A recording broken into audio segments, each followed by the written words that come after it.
Yeah, thank you so much. And now for something completely different. And my job is now to wrap up the first day of this wonderful conference and to bring a little bit of energy back into you. And I learned how to do that in 1997 when I took part in a German TV show called Family Feud. Do you remember this TV show in German, Familienduell? Yeah, and that was always fascinating because the TV host of that show, he was called Werner Schulze-Erdl, and he was a guy, when he entered the stage, the audience always was going crazy, and I always asked myself, what is his secret? And then I realized his secret, he had a warm-upper, and that warm-upper always came on stage before him, and he served champagne to the audience, and then he said, listen, ladies and gentlemen, what's happening now? In a few minutes, Werner will enter the stage, and then you will just applaud like you normally do. Okay, and then Werner will do something like this. And then you will go really, really loud with your applause, and then Werner will do this. And then you will become even louder, and then Werner will do this finally, you will do... And then you will get up on your feet and become really crazy and go berserk, give him a standing ovation. And yeah, that's how it always happened. And I thought maybe we should try that out at the end of this first conference there. So I'm going to enter the stage one more time. Ladies and gentlemen, your last speaker of today, Ilja Grzeskowitz. Thank you. Thank you.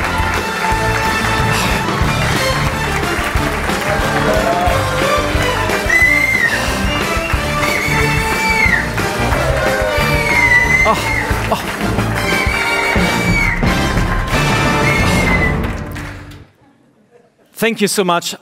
I did not expect that. So let's talk about change, which is my main topic. And I love change, especially when it makes our daily life easier.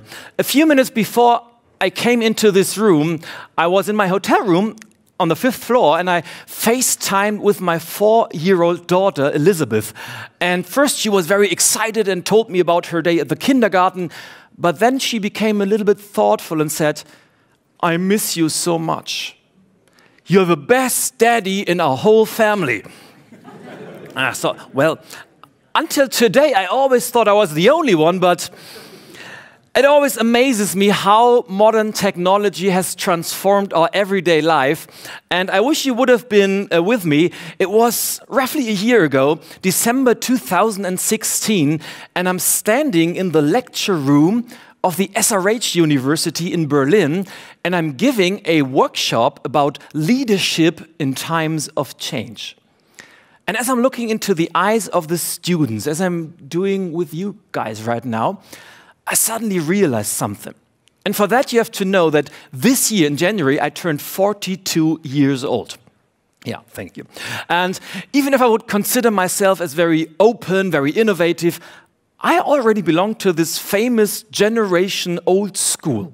Yeah, well, my oldest daughter, Emma, she's 11, recently asked me, Daddy, tell me, how does it feel like to be that old? In that moment in the lecture room, I had to think exactly about that statement because my students, they were on average 21 years old, born in 1996. Can you remember what you did in 1996? Roughly, yeah. Because that means, born in 96, it means these young people, they were born 7 years after the fall of the Berlin Wall, and Bill Clinton is a guy they probably never heard of. And of course, neither of Monica Lewinsky.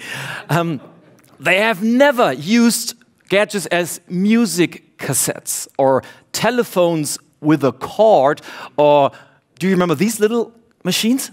Yeah, telex machines. Then I had a conversation like, Mr. Gresch-ko-witz, what is a telex machine? And you go, well, that's the forerunner of the fax. And they go, the what? That's like email 100 years ago. And now I brought you a little test. If you also belong to this famous generation old school, please, by show of hands, how many of you have used this little gadget here? Yeah. Wow. The can telephone, yeah? This was our communication tool number one when I was young, yeah? But today, if you look at a typical desk, it looks something like this, yeah? These young people, they have at least one iPad, a laptop, iPhone X, Apple Watch, and they don't communicate by email anymore. They communicate 85% over Facebook Messenger, Instagram, WhatsApp groups, and they are basically online 24/7. And my point is, at the very latest, in 5 years, probably earlier, these young people will be your customers, your employees, your co-workers, and in some cases, maybe even your boss. And when I look into your faces, some of you say, well, it's a little bit too fast for me, and others say, wow, this is really cool, bring it on. But bottom line, it doesn't really matter how we judge it, because it is like it is, and we're neither able to force nor to prevent all that's happening around us. What's far more important, how well are you prepared? And it doesn't matter in which industry I'm working as a speaker or change coach, and the companies are completely different. Small companies, middle-sized companies, big corporations, they all have one thing in common: the rules.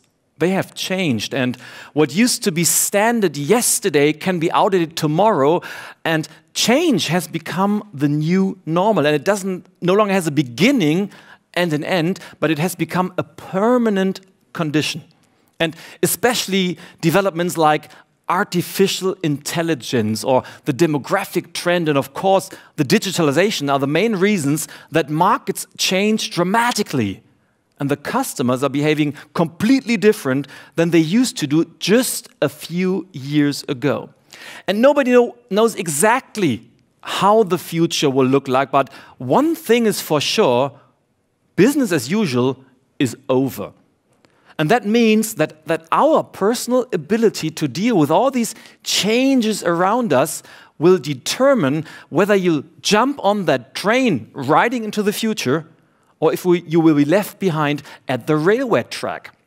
And it won't be the big companies, the big organizations that will win in the future. It will be the bold ones, the flexible ones, the innovative ones.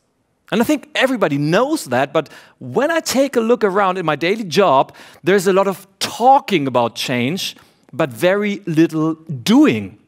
And when companies start to implement these new technologies, it's often with a mindset from 30 years ago, and I can summarize that in one picture, and it's this one here. And I don't know if you know that this is an example which, as far as I know, only exists in Germany. And please correct me if I'm wrong, but it's called the Web Address Book for Germany. And it's a collection of the best 5,000 internet addresses. It's basically like a phone book for the internet.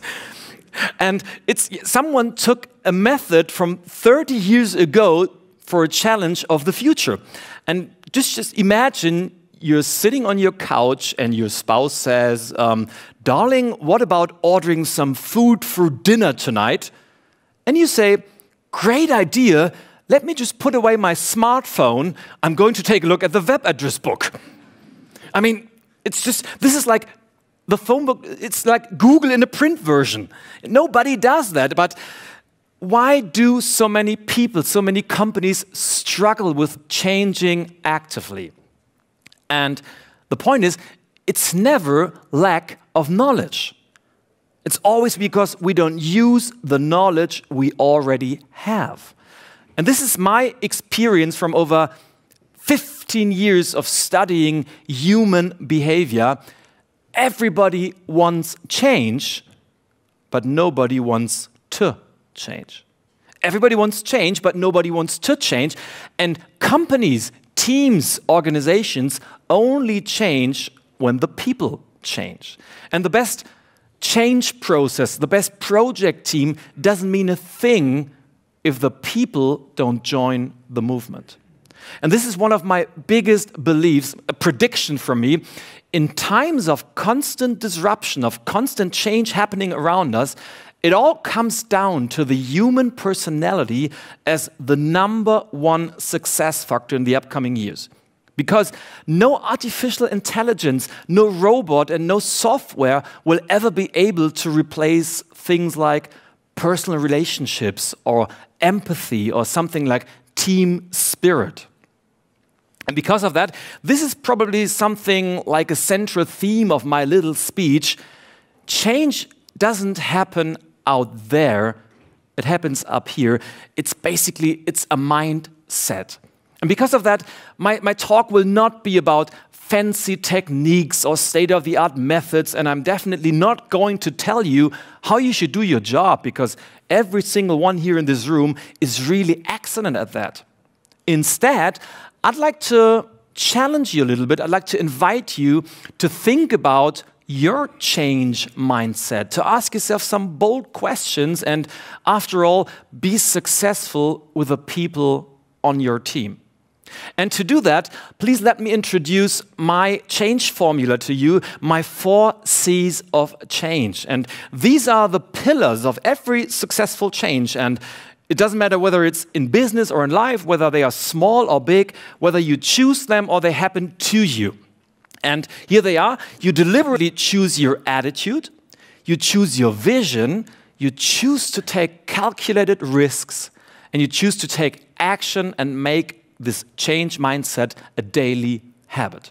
And this is the sequence in which every successful change works. And let's kick off with the first C, to deliberately choose your attitude. Because every day, oops, I didn't do it. Every day, we are confronted with various challenges.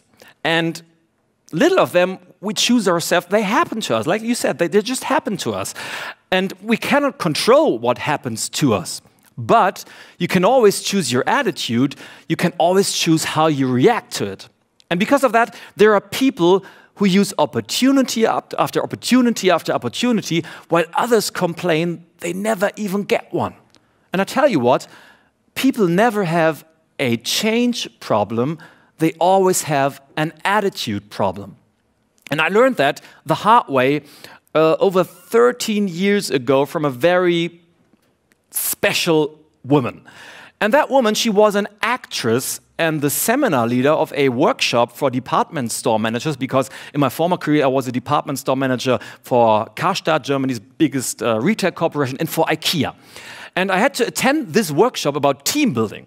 And if you would have been there, you would have probably described her external appearance as a lot like Cameron Diaz. Yeah, you still remember Cameron Diaz? Yeah, wow. I mean, she was very attractive. But after she said her first words, you would have recognized, well, her character is more like Margaret Thatcher, the Iron Lady, if you know what I mean. And I think my former boss, he knew that, because for day 2 of that program, he had a very special idea, improv theater for leaders. And that meant being creative, being spontaneous, and always testing your limits. That in turn meant for me, how can I get out of here? Because have you ever been facing a situation where you were forced to go to the edge of your own comfort zone? I found myself exactly there when the first assignment started. Because Margaret Diaz was standing in front of the group, and then she put a smile on her face and said, "Ladies and gentlemen, listen. Now I'm going to give you some very uncommon exercises. And no matter what you think of that exercise, I want you to react by powerfully shouting 2 words. Oh yeah. And then do the exercise. All right? And now please picture the situation. A very attractive woman is standing in front of you, and then she says, and now everybody jumps on one leg. and 50 more or less experienced leaders are shouting, and please help me with that.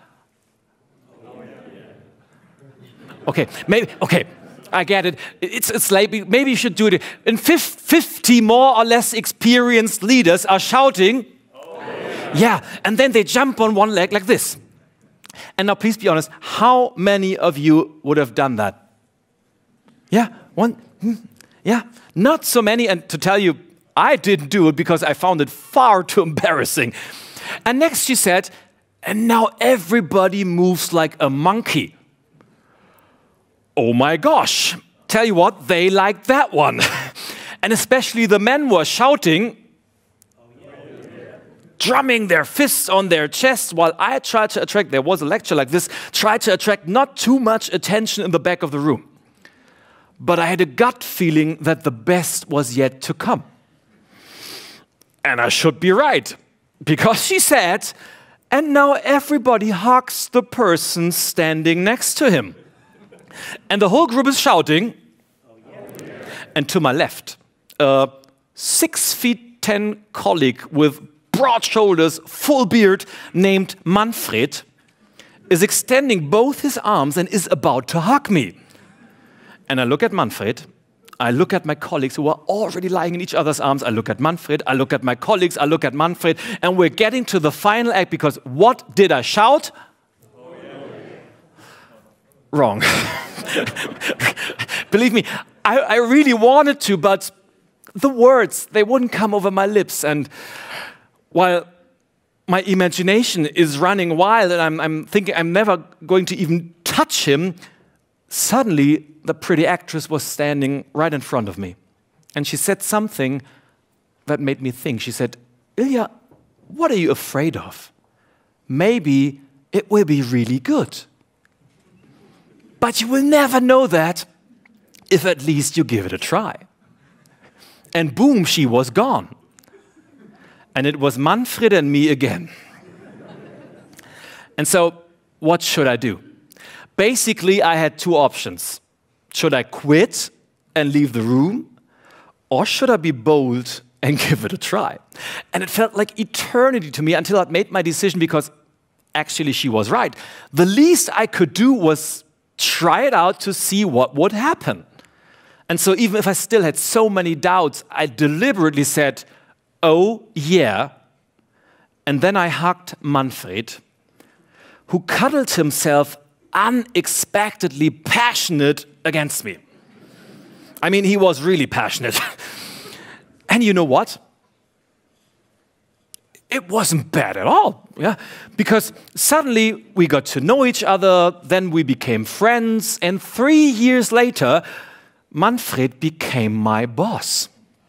So, you never know, maybe during this conference, whom you should give a little hug, just you never know that, because you always meet twice in life. But from that day on, that moment teach me a lesson. From that day on, I look at these two words as the perfect metaphor on how to deal with change. Because every single day is full of oh yeah moments when we deliberately have to choose our attitude, our focus. Because whenever you're facing a new idea, an opportunity, any kind of a challenge, you basically have two options. First, you can say, oh no, it won't work. It may work for others, but my situation is different. Or you say, oh yeah, why not? What if it would work? Let's give it a try. It's all about attitude. And what do you focus on? Do you concentrate on what you think is missing? Or are you grateful for what you already have? Do you blame others? Or do you take responsibility? Do you think in problems, what can go wrong, or in possible solutions? You always have a choice. And the sum of all these choices, there are hundreds of them every single day, you choose on an unconscious level. The sum of all these choices leads to the results you achieve in business and in your life. And so to break these unconscious patterns, I recommend deliberately saying, oh yeah, as often as possible, because the oh yeah always adjusts your focus and reminds you that change never happens out there, but up here. And let's try that out, how that works with you guys here at the end of the first conference day. Are you ready for C number 2? Oh, yeah. Perfect. And in order to transform your attitude into specific results, that second C is so important, to choose your vision, to really want something and to make it happen. Because change should never happen just for change's sake. Never. It has to have a purpose. And every change with intention therefore starts with the same question. Where do we want to go? What does a strategy look like? Why do we want to change at all? And if you have the answer to that question, half the battle is won. And the other half, in my opinion, in my experience, is a supportive and motivated team. Because success rises and falls, always rises and falls with the people that support you on your journey. And my philosophy can be summed up in 3 letters, NWA, which stands for nobody wins alone.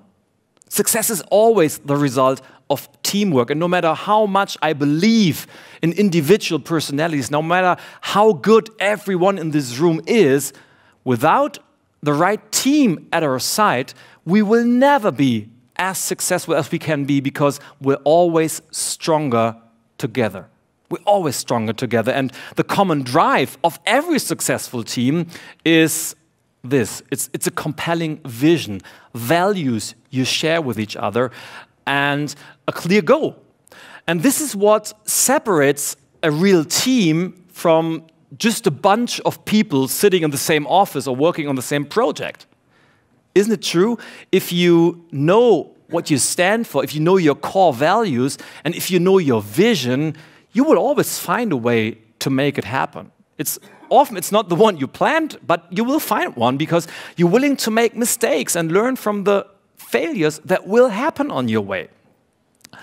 And so let me ask you an important question. What is your strong why? What drives you? What are the values and the vision you share with the people in your team, in your company, in your industry? Because that why is so important, because it transforms an ordinary job into something meaningful, because it leads to a high intrinsic motivation and, in the end, to extraordinary results.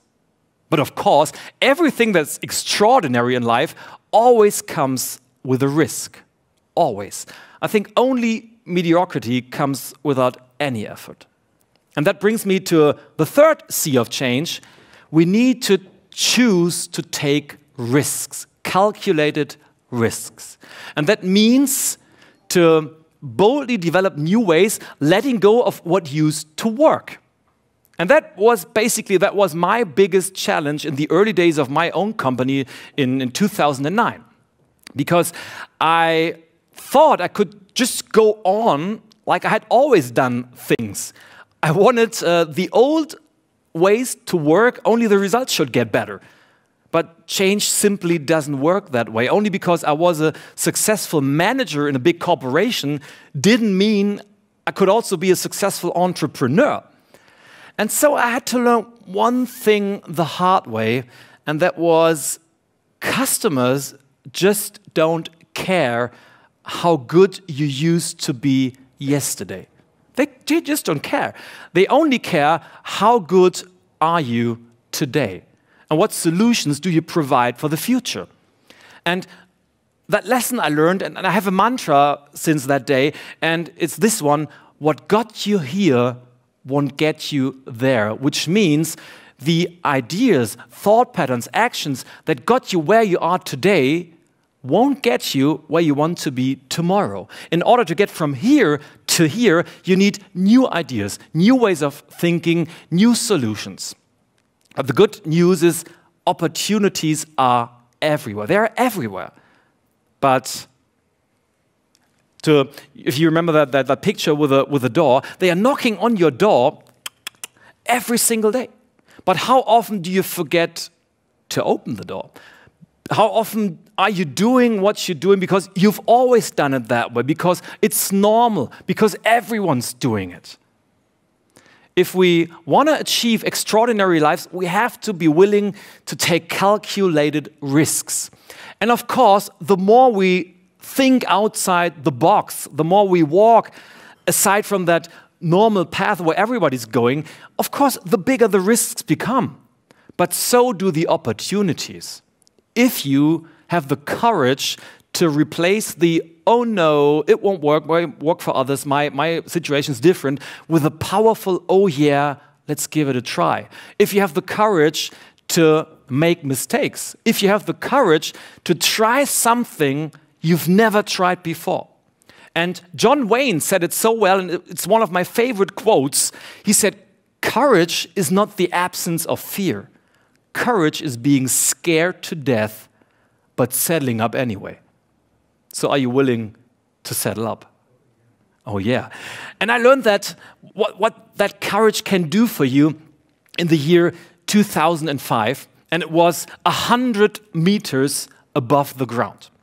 And the situation was like this. Besides me stands a guy, and he holds a cigarette in his left and a can of beer in his right hand. And he looks like a typical surfer dude, and he smiles pitiful at me.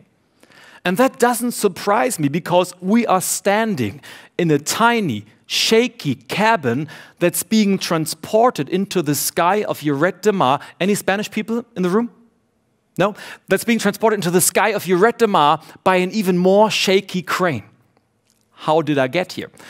Quite simple. The evening before at dinner, my friends and I, we had 1, 2, probably 10 bottles of wine together. And one of them said, well, why don't we go bungee jumping together? And that was something I always wanted to try out theoretically.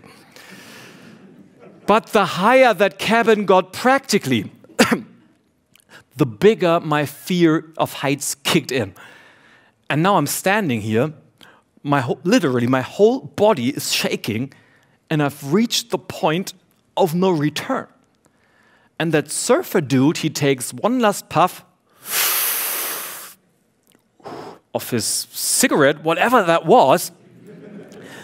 Then he looked at me and said, okay, Ilja, are you ready? Do you really want to jump? And there's only one thought going through my mind: never, ever. You come what may, you're never, ever going to jump down that cabin. But what do you think? Which two words automatically came spreading out of my mouth? Exactly. And so the surfer dude, he opens the cabin door, and suddenly I'm standing directly at the edge. Just one step, and it's going down 100 meters. And I have to admit, that doesn't sound very high if I'm telling you right now here in this hotel room, but if you're standing there. How many of you have tried out bungee jumping? Yeah? If you're standing there, oh, it's a living hell. And I still remember that I started talking to myself, and I said, come on, just do it, and then you're done. But my legs refuse to follow my orders. Sweat is running down my face, and my mind is going crazy. And I ask myself, what if the rope tears apart? What if it's too long? Yeah, you get measured before, and I had faked my weight at the measurement. Yeah, it's a guy's thing. Sometimes we do stupid things, and I'm so close to quitting and just go back down when I sense a hand on my shoulder. And it was the surfer dude. And he smiled at me and he said, listen, Ilja, I know that you're afraid. Everybody is up here. But if you have the courage to jump, the feeling will be just incredible. It's just one step. It doesn't even have to be a big one. It's more important that you take it. Believe that you can do it. And that moment, I don't know if you know these moments in your life when you have complete clarity. In that moment, the voices in my head stopped talking, and I had made my decision. because I probably would have regretted it my whole life if I didn't dare to do it. And what happened next is so hard to describe with words, so I brought you a little picture, and I don't know if it was the endorphins, the adrenaline, the dopamine, or because I took a little puff on the cigarette too before, but already after 2 seconds, I thought I was flying. I really thought I was flying, and that free fall, it only lasts 2 or 3 seconds, and it's amazing, but what's even more amazing is that moment when the rope, you fall down and then the rope catapults you back up in the air. And this is so amazing. And in that moment, I realized something that changed the way I look at things, that changed the way I do my business. And it's this: jumping down from that cabin, which I was so afraid of, wasn't scary at all. Quite the contrary, because it was probably one of the greatest experiences of my whole life. The only scary thing was the thought of jumping in my mind. And it's these kinds of negative imaginations that so often prevent us from starting a necessary change. Until we have the courage to make that first step and to overcome these self-made barriers in our heads. And when we were back on the ground, I still remember all my friends were approaching the surfer dude and they asked him, "Come on, even from down here." We could see how afraid Ilja was. "How did you manage that he jumped anyway?" And he said, "Well, as he entered the cabin, I never would have thought that he was going to jump. But in the end, it was quite easy. He said, 'Oh yeah?' He made a decision, and then I pushed him over the edge." And to be honest, today I can laugh about it. Back then, I hated him for doing it. But in between, I learned an important lesson, because sometimes we're not able to initiate a necessary change by ourselves, and we need people who give us a little push in the right direction, don't we? And we need people who trust us, but at the same time give us critical feedback. We need people who support us in every way, but at the same time move us here from the safety of the middle, here to the edge, here where the magic happens. So let me ask you, who are the surfer dudes in your life? For whom can you be such a surfer dude? Because one thing I learned that day, dealing with change, or change in itself, is exactly like bungee jumping. Because in the end, it always comes down to the same 3 questions. Do you have the courage to leave your comfort zone and make that first step into the unknown? Do you have the courage to try out new ways, even if you don't know where exactly they will take you? And do you have the courage to believe that you can do it? This is so important. And my philosophy, the key to successful change, is basically this, and it's summed up in this picture here. You have to value the old, that what used to work, to build on traditions, on standards, on values, and at the same time develop new ideas and boldly move forward to the edge of your comfort zone, and then one step further, and another one, and another one. Because it's always here at this scary, scary place where the real breakthroughs are. And at the same time, so many people struggle with going there because change always means to trade the alleged certainty of the status quo for the uncertainty of the unknown. And a lot of people try to have both, the adventure of change and the guarantee that everything will work out fine. But that's just not how it works. You never know that beforehand. You only know that after you made a decision, and there is no guarantee for success. There just isn't. But let me give you one guarantee. Nothing, really nothing, is as painful as looking back one day and regretting it that you didn't have the guts to at least give it a try.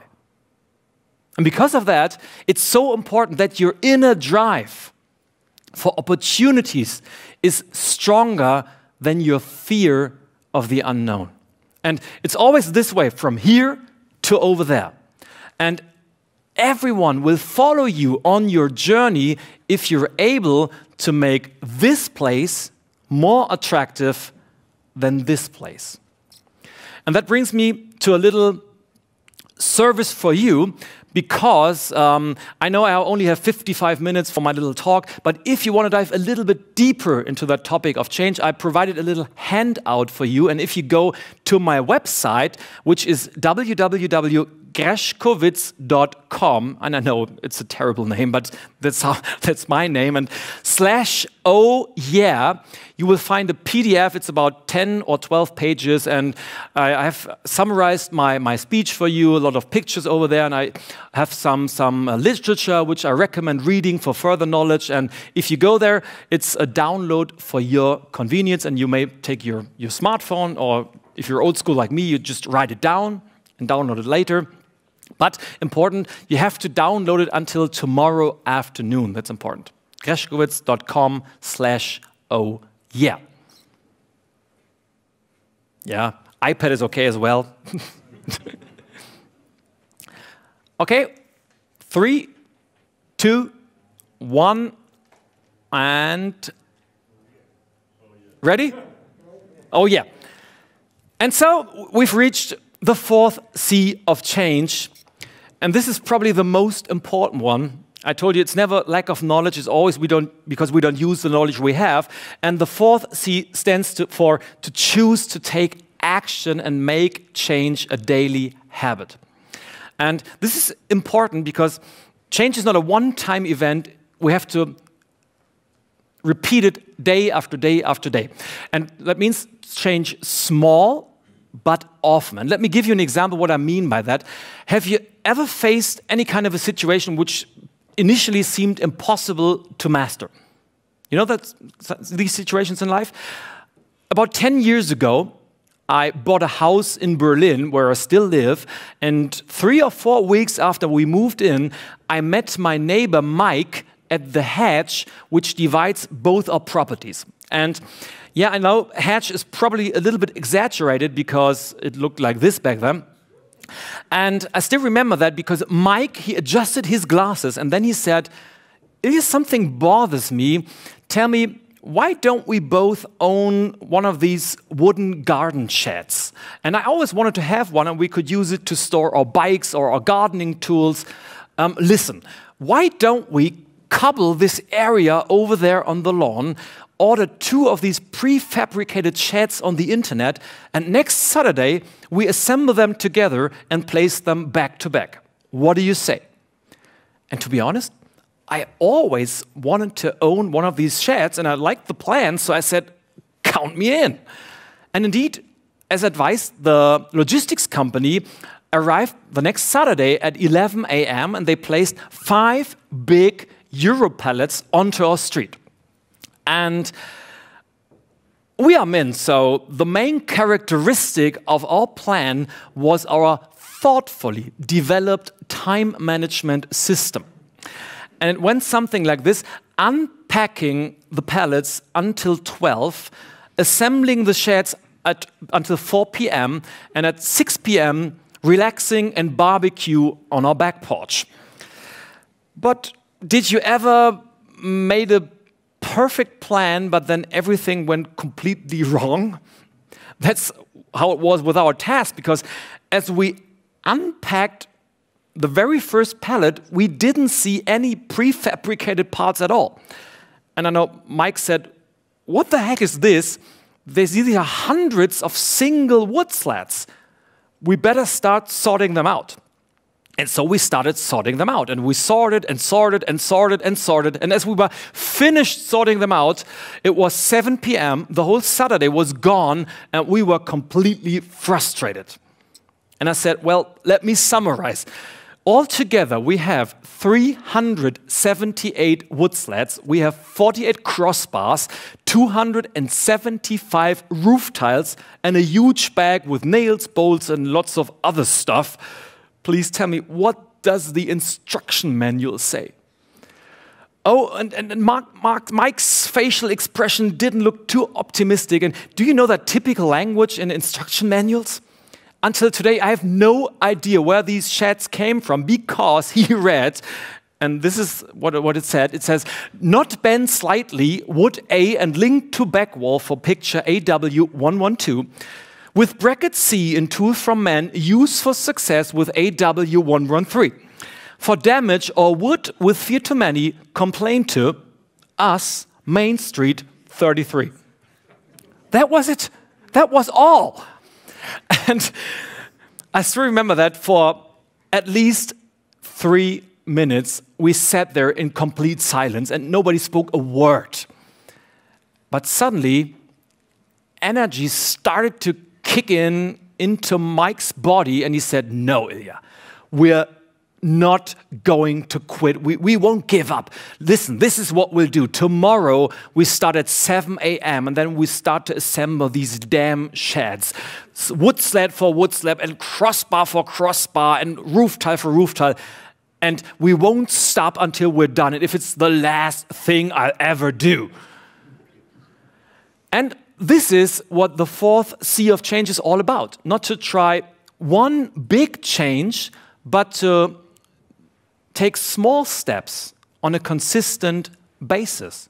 Because, let's be honest, changes need time until they become a lasting habit. And that also means to be persistent. That means to commit yourself when it gets tough. That means to get back on your feet every time you fall down, to take step after step after step after step until you're satisfied with the result.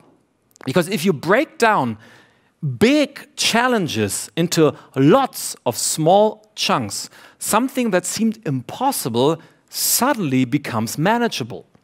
And this is what we did. We started at 7 a.m. and we changed small but often. Wood slat for wood slat, crossbar for crossbar, and the sheds, they did grow indeed. And this is a picture, I think it's around 4 p.m. And hours later, close to midnight, in complete darkness, we already had one of these little lamps on our heads as we hammered the last nail into the roof. For the first time, our wives were standing there. And they applauded and said, wow, we're so proud of you. You really did it. And we brought you 2 beers as a reward. And now you better get some rest, because tomorrow you need to start over again. Actually, we don't like the color at all. And I won't tell you if we did start over again, but I'm going to show you what the sheds look like today. Ta-da! This is it. And even the hatch has grown a little bit in the last 10 years. But whether you're assembling a shed or going through a transformation process in your company or facing any other kind of a challenge, if you change small but often and break down big challenges into small chunks, everything becomes digestible, becomes doable. And that's important because change, life in general, never is a straight line from A to B. It's always a breathtaking roller coaster ride with ups and with downs, with successes and with failures, with sudden twists in direction. But most of all, it can be so much fun if you know how to do it right. And this is because I love the 1% formula, which basically says if you improve by just 1% each day, which is not much, in 70 days, you will be twice as good. And while some of you are doing the math right now, let me share one last important thought with you. Because at this part in my speeches, very often I hear, okay, Ilja, I get it. Change is a mindset, I'm going to take responsibility, and I'm going to use the 4 choices of change. Tell me, when is the best time to get started? And that always reminds me of the story of the 40-year-old bachelor who still lives at home with his dad. And one day at dinner, his dad announces, son, I'm not feeling well and my time is running out and maybe I have 1 or 2 years left. And when I die, you will inherit my company as well as assets in the amount of $100 million. And so the son decided to look out for a wife with whom he could share his future wealth. And one day during a business trip at the airport, he met the most beautiful, awesome, stunning woman he had ever seen. She was so beautiful, it nearly took his breath away. But he was brave and he approached her and he said, "My lady, I may look like a common man and I still live with my dad at home, but when my dad dies in 1 or 2 years, I will inherit his company as well as assets in the amount of $100 million. Here is my business card." And the lady took the business card, and without saying a word, she left. But before she reached the door, she turned around and said just one sentence. She said, "We'll see each other again." And she should keep her promise because 3 weeks later, they were already living together. But she didn't become his wife, but the wife of his father. Yes.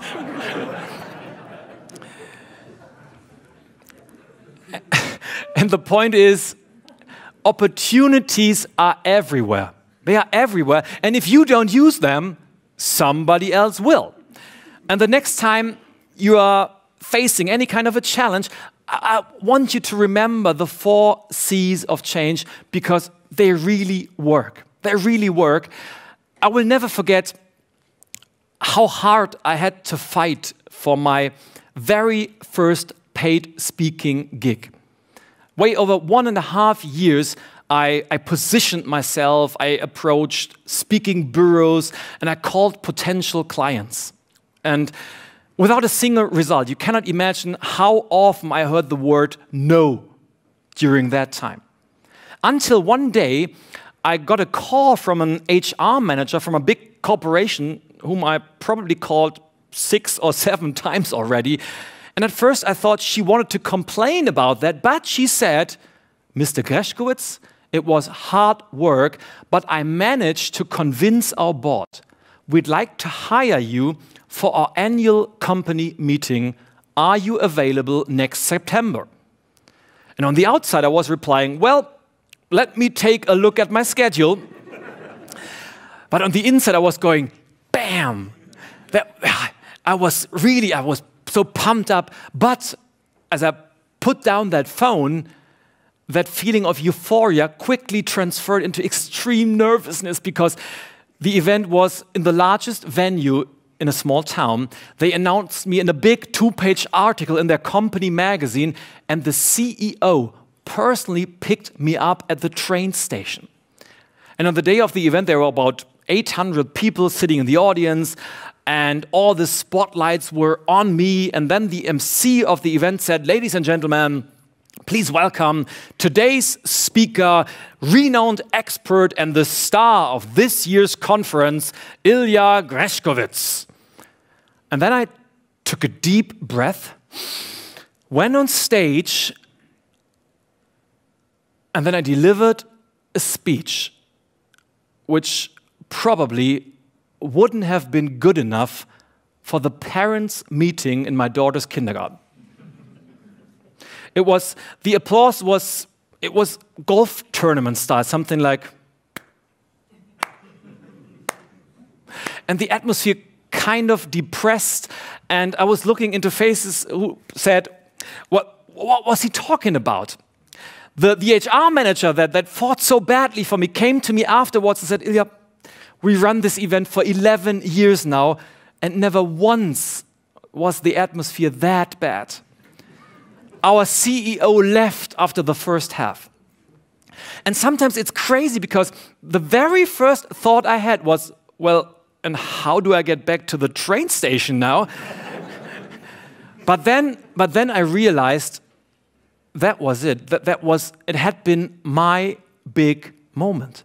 The gig I had so desperately been waiting for, the opportunity to prove myself. And I had messed it up, big time. And in that moment, my dream died, And I thought I was looking at the end of my career as a professional speaker, which had not even started yet. And I had so many thoughts like, well, they're probably going to put my picture in their office and with a caption that said, worst speaker of all times, and nobody will ever hire me again, and I better get back in my old job as a department store manager. And I was so close to drown in my own self-pity when something happened that saved me. Because 3 or 4 days later, I was giving a seminar in Switzerland when my assistant approached me during preparation. And she said, Ilja, there's a lady waiting for you at the door. And 2 minutes later, I was looking into the eyes of a lady who seemed to be around 72 years approximately. And at first I thought, well, I hope there will also be some young participants. But she said, my father's waiting outside. My father's waiting outside. He is 96 years old, and he wants to attend your seminar. And in that moment, an elegant man in a wheelchair enters the room, and he wears a nice-looking suit, matching tie, and under his arm, he has one of these old brown briefcases. And he stretches out his hand, and with a loud voice, he says, "Here I am." And a little bit softer, he adds, "You know, I already wanted to attend the last time, but my daughter's always so worried about me and canceled my application. So yesterday, I applied again, and this time without telling her." And isn't that amazing? Don't you know people who are 18, 20, 25 years old and think after finishing school, they are done with learning and they know everything that life has to offer? And here I am, shaking the hand of a gentleman who is nearly 100 years old and still wants to learn more.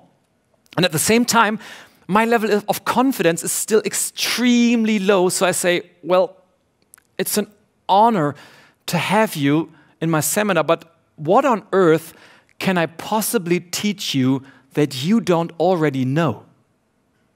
And he looks at me with very clear eyes, and then he said, "There's a lot, Ilja, and don't make yourself so small. I read your books, and they are great. Actually, I want to dive deeper into that topic of change. You know, I'm the president of 2 associations. I'm the publisher of a magazine, and currently I'm writing a book. There are so many dreams I have left. I know the time I have left may be small, but one thing I know for sure. It's never too late to make a big difference." Oh, and I still get goosebumps because it's never too late to make a big difference. That one sentence turned my life, my career upside down and saved my career. Because if a 96-year-old man approaches life with an attitude of positivity, of embracing change, when he spreads so much optimism, why on earth am I even considering giving up? And in the following years, I worked as hard as never before, obsessively wrote on my books, and gave as many presentations as I possibly could. And when I had to deal with a setback, so what? I asked myself, what can I learn from it? How can I get better from that? And how do I need to change? And since then, so many great things have happened. I published 6 more books. I gave presentations in 12 countries on 3 continents. And the best part, over 50% of my bookings today come through personal referrals from satisfied clients. Not because I'm overly intelligent, quite the contrary, but because I have used the 4 C's of change every single day. So my question, are you going to make a difference too? Then use the 4 C's of change. Choose your attitude, choose your vision, choose to take calculated risks, choose to take action, and be the change you want to see in your business and your life. Best of luck with that, and oh yeah.